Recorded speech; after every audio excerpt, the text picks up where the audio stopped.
Alright, so I'm a DC guy, and people can dog on the New 52 a lot, but the whole reason I started reading comics again was the relaunch of the New 52, so I respect it for that, but, I respect everybody's opinion on it.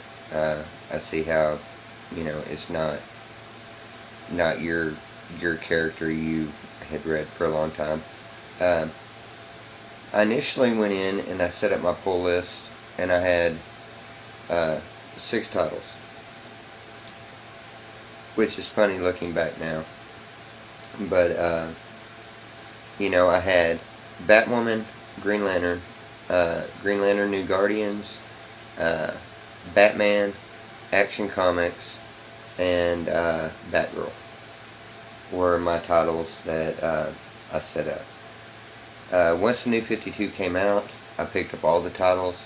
I continued to do that for the first 20 issues.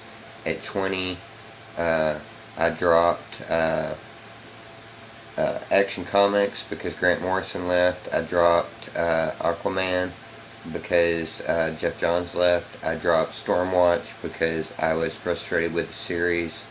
And I dropped a couple of other books. At issue 30, I dropped 22 titles. Mostly because of the fact that Batman was taking over everything, and I didn't want to have to read all those Batman books. But the titles that I kept were kind of fringe titles, and I was really disappointed with those this week. Batwoman, I was crazy disappointed with this book, and I don't know if this is a DC editorial problem or what it is, that I feel like DC kind of stuck their toe in the water and said, we're going to be cool with gay and lesbian characters, but they're not really comfortable with gay and lesbian characters. I kind of felt like that was what they did with Stormwatch. That you had the Apollo and Midnighter storyline that, they had a relationship, and then at like issue 2021 or whatever, you just blew that all to hell, literally. And, one of the reasons that I dropped that book. I won't drop this book because of the fact that I support Batwoman, and I feel like if everybody drops this book, then Batwoman will never get another title. I don't believe that this book is bad because of the fact that Mark and Draco is doing this book. I've read Mark and Draco in the past. I'm currently reading Mark and Draco. Clive Barker's Nightbreed, from... Who is that from? I think it's from Vertigo. No, it's from Dark Horse. But, I'm reading that, and that is a great book. Whether or not, it's storylined by Clive Barker and Mark and Draco is just writing it, I don't know. I read a book back in the day by Mark and Draco called Torso, that I believe it was either an Image or a Vertigo title. But until he took over Batwoman, I didn't realize that was his book. But that was one of my favorite books that I read back then, and everybody should go check it out. Torso. But I don't believe that it can possibly be all Mark and Draco. The artist that they swapped out to this on is the least of my concerns with this book. I like that Scott Hanna is doing the coloring. You'll hear me talk about Scott Hanna a lot. I really like Scott Hanna. I wish that Scott Hanna would get his own book. Possibly a Wonder Girl book, or something. I wish Scott Hanna would get his own book. Hashtag Scott Hanna deserves a book. But this book was just freaking bizarre. Why in the shit is she in space? Why is Doctor Doom in space with her.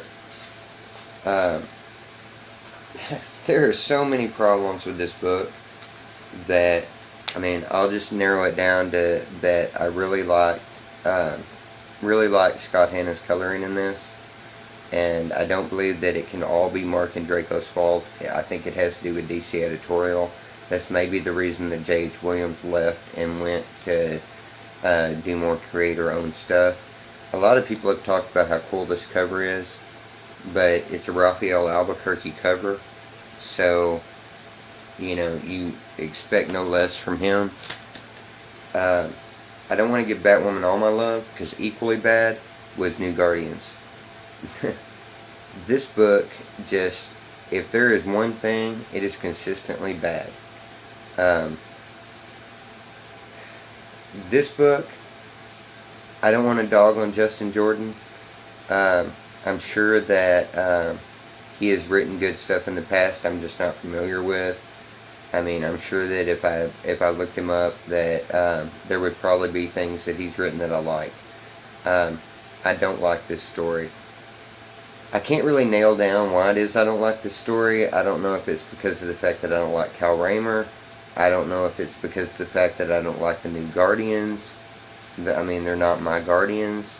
I don't know if it's that they strayed away from what this series was originally, with, you know, kind of having a super team of the different spectrums, and that now it's just Kyle, you know, hiding. I don't know if it's that I don't like Carol Ferris. I can't nail down what it is I don't like about this book. I just know that I don't like it.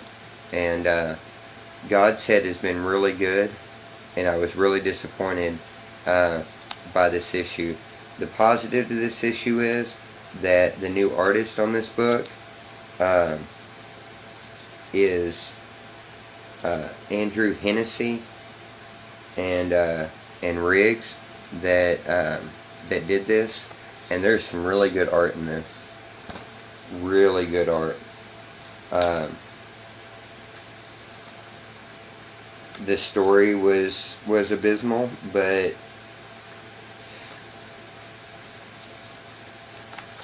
I almost feel like you could have taken words out of this and just given me the art, and it would have been a better book. But, you know, it is what it is. Red Hood and the Outlaws. Like I said, I love Scott Liddell. I dropped Superman when Liddell left. I thought that Liddell's run on Superman was pretty good.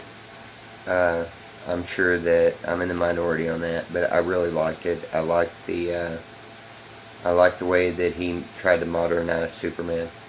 But I don't know if it's that DC does not like him, or because he doesn't have a fan base. They swapped up artists on this to, what's his name, Geraldo Burgess, and I am not a fan of the art in this book.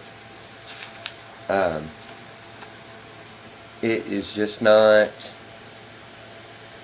I don't know. It's just not the best. I thought the coloring in this was really good. I don't know who did the coloring on this, but I thought the coloring on it was really good. Richard and Tanya Hurry.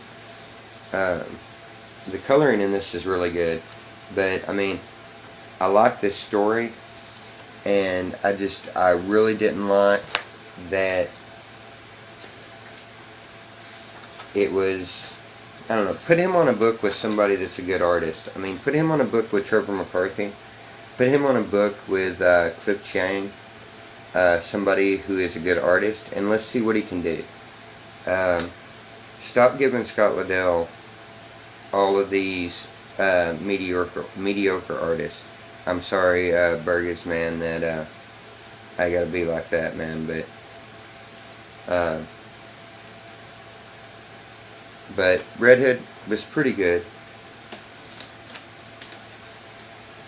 Really good was Batman and Robin. Love this book.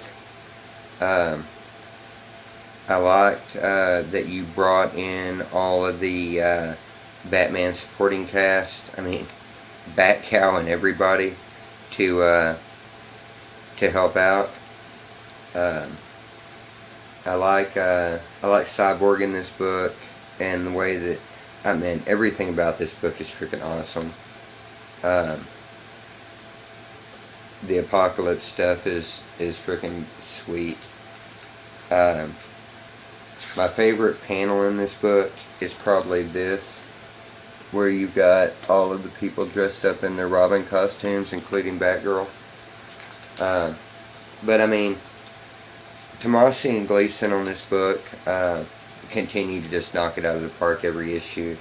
If you're not reading Batman and Robin, you should, because that book is freaking awesome. I really like Teen Titans. Once again, I'm probably in the minority on this book, but I think that it's cool how Will Pfeiffer was on the other series and then came into this series and didn't miss a beat. I like Raven in this. I like Wonder Girl in this. I like Bunker in this. Everybody in this is good. This makes me really want Wonder Girl to have her own series. And you know, hashtag Scott Hanna is doing Wonder Girl. But yeah, even Scott Hanna and Scott Liddell doing Wonder Girl, that would be awesome. But you know, I really like this. I think it's a really good fresh take on like a youthful campy type story that comes across to me, even anyway, much better than say Batgirl did or something like that. And last, I picked up my monster variant on Batman and Superman. I should just go ahead and read this series because I've got all the variants. I don't read the series, I just pick up the variants because basically my comic shop gives me a free variant for every $75 that I spend. So, and I always pick up Batman and Superman. I also really wanted the Batman and Robin Monster Month. That was really sweet, them all mummied out. I had them file it, so I guess I did get it. But anyway, about all I got to say about that. And get off here and getting to read some more indie books.